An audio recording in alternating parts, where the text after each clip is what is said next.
You're listening to the Vocabit podcast, where I help students improve their vocabulary for the SAT, ACT, and life itself using my unique and research-backed story-based method.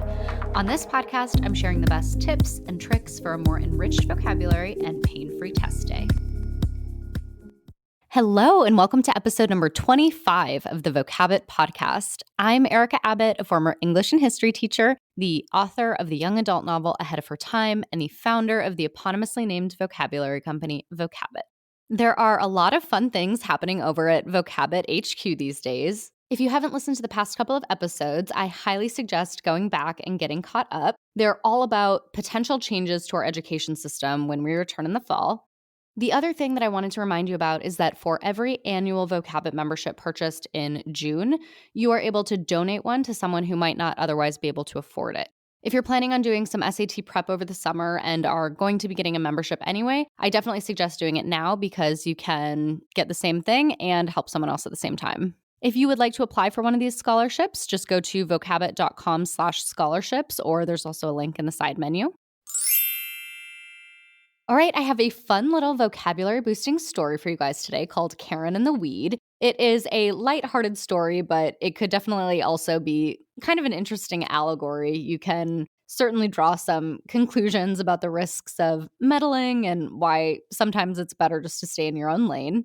It has about 30 high-frequency SAT words in it. And just a reminder, or if you're new here, research shows that most people need to encounter a word 8 times in order to reliably recall it. I, however, believe that your brain is much more suited to processing those 8 impressions through contextual, story-based methods than traditional learning techniques like flashcards and other brute memorization tools for several reasons. The first is that stories, in and of themselves, are extremely powerful memorization tools. Elite memory athletes, people who can memorize a shuffled deck of cards on sight, almost universally use stories in some way to memorize the cards. Not only that, but stories mimic the way we learned our native tongue and therefore build on existing neural pathways. It's the same reason immersion is a far more effective way to learn a new language than sitting in the classroom. Your brain loves a story.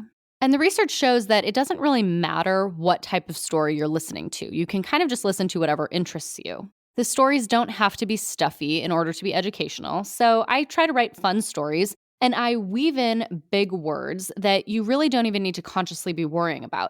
I plant those impressions, and you can just go on with your life, all the while making progress towards improving your vocabulary and gaining your 8 impressions.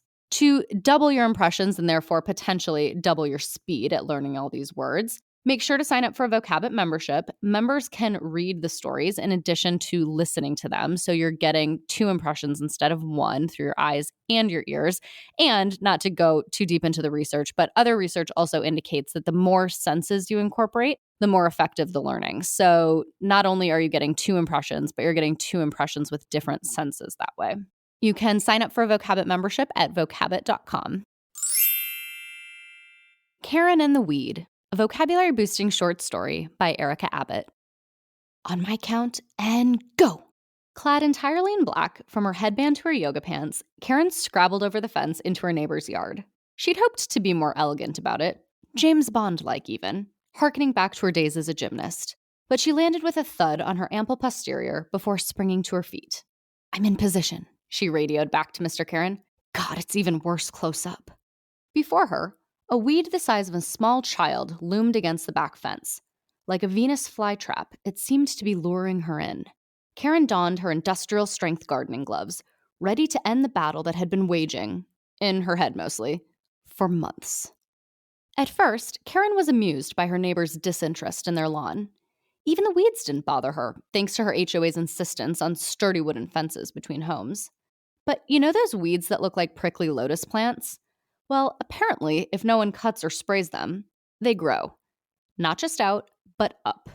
When this one became the size of a small ruler, Karen summoned her husband to take a look. She had a prime view of her neighbor's backyard from the window of her home office. "I mean, they've got to pull it now," she said.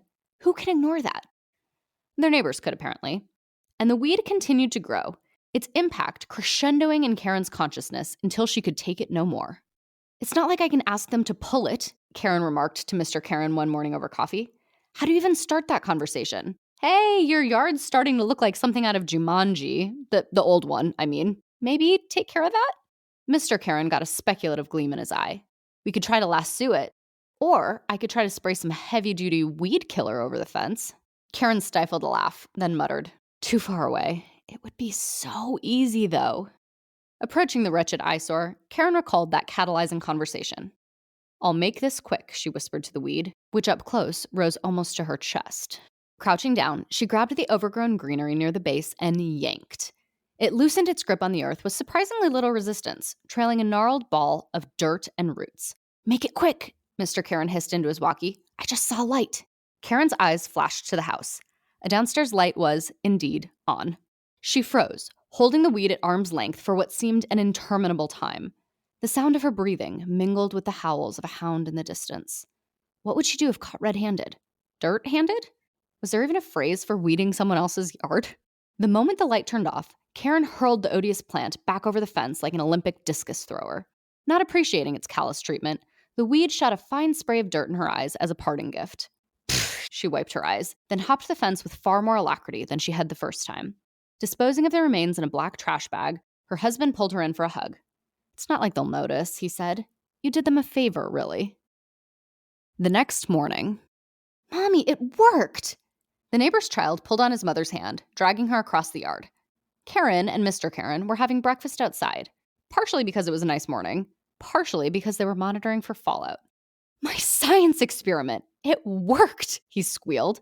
What the blazes is he talking about? Karen muttered to her husband, barely moving her lips. Mr. Karen raised his eyebrows, craning his neck to hear better. But, honey, Mrs. Nextdoor said to her son, even if you killed it using only those ingredients, where did it go?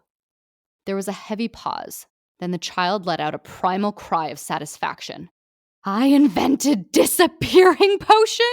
Karen sent a panicked look at Mr. Karen. Mrs. Olson will give me an A for sure, he continued. And this year, I'll finally make the finals at the science fair. Oh my gosh, disappearing potion using only natural ingredients. The boy, who, to his credit, looked to be little older than 8, started running in circles with his hands overhead in victory. Karen made a low noise in her throat. That's when Mrs. Nextdoor spotted them. Karen didn't say anything. Guilt was writ large on her face. Karen, Mrs. Nextdoor said, you didn't have something to do with my son's miraculous science experiment, did you? All right, that was Karen and the Weed, just a little parody of an archetype that we have in society today, the so-called Karen. I will be back on Thursday with another vocabulary-boosting short story for you guys. If you are enjoying the podcast, I would really appreciate it if you would leave it a 5-star review. They mean so much and really help other people find the podcast. Thanks again, and I will see you on Thursday.